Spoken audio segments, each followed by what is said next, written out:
the merger of the Lekki Port with Lagos Free Zone, according to Mr. Dinesh Rathi, who's the Chief Executive Officer of the Lagos Free Zone, will be a significant catalyst for generating significant economic fortunes for Nigeria.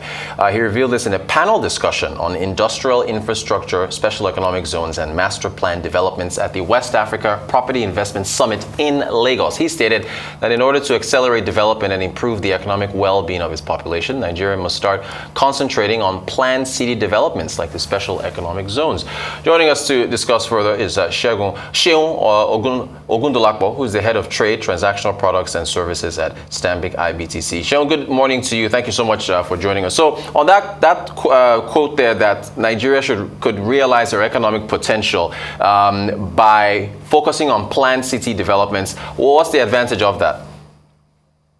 Okay, so the planned city development, if you look at it, it's a layout or a sort of structure and facility that properly integrates residential and commercial activities, including building structures, amenities, and it leaves room for future development. And so when you have that in place, you are planning for the optimal use of resources. And then it encourages innovation. Then, it leaves room for future development, not just looking at the present, present and or immediate benefit, but allows for future development in any region or location where you have such plans in place. So from an ease of doing business perspective, what does the Lagos Free Zone and Lekki Port have that the Apapa Port does not? Okay, now, Lagos Free Zone and the port in particular is huge, is bigger than the Apapa Port. And if you look at it, there has been a learning from what we currently experience. The next step to ensure that the hiccups that we currently experience in the Apapa Port or any other port that we currently have in Nigeria are taken care of. This is a fully digitized system that has been implemented in that port. And earlier I spoke about planned city development. They have actually integrated a lot of commercial, a lot of different hubs in that location that makes it easy for companies that already exist in that location to be able to, facilitate the port processing at the free zone. As a matter of fact, the Lekki Free Zone is being developed as a multi-product and logistics hub for the entire West African region. And they call something the units to measure the capacity of any port as 20-foot equivalent units. That's like the containers that is being used there. In Lagos Port today, I think the estimated capacity is about 600,000 TEUs. That's 20-foot equivalent units. 600,000. The entire nation, the entire country that has 6 popular ports has done about 850,000. But the Lekki zone, the Lekki port itself has a capacity of 1.2 million. You can imagine the enormous opportunities that can be derived from that place. And as a matter of fact, 23 business entities already exist in that region. And, they have warehouses, they have different facilities that allows ease of integration between the port and the companies located in that region. And some of the amenities that you have there are the financial services location. Banks are already coming up there. Stanbic IBTC is one of the banks that is there. And, you'll be able to appreciate the fact that it's a planned location, a planned region that is allowing for easy, flow of business and, connecting different regions in the states to that place. So you can easily access Ogun State, through the Ijebu-Ode Road, I know there's a lot of construction still going on, especially from the Ajah side.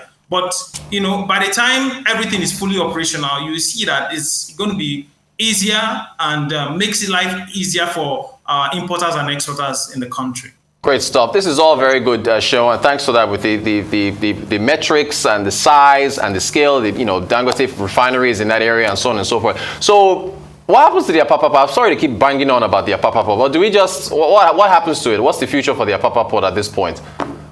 By all means, Apapa port still remains valid and relevant. As a matter of fact, you can't decide to take everything away from there. But what we are saying is this: there will be ease on Apapa port, quite frankly. When the Lekki port becomes fully operational, there will be ease, and then it will now allow governments to plan some more developmental facilities and amenities to implement in Apapa, so that we are having a larger scale, and a larger capacity as a country, as a state, and as a country to be able to take on more development, more economic activities. So Apapa port is still going to be relevant. We're not going to do that. They're not taking it. As a matter of fact, digitization too has started in Apapa port, just the same way the Lekki zone or the Lekki port has taken off. The Lekki port just has the advantage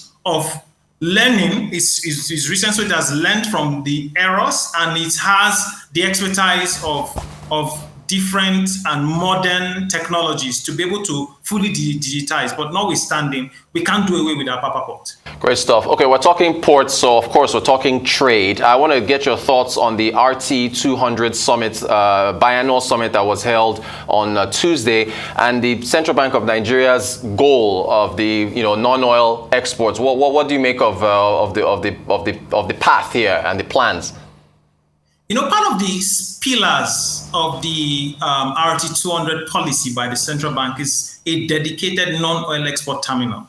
And you see, one of the major focus by the CBN is to ensure that export out of Nigeria is made easy, right? So I am very confident, I'm very sure that this port in the long run would contribute to that, because the level of investment in this port and the level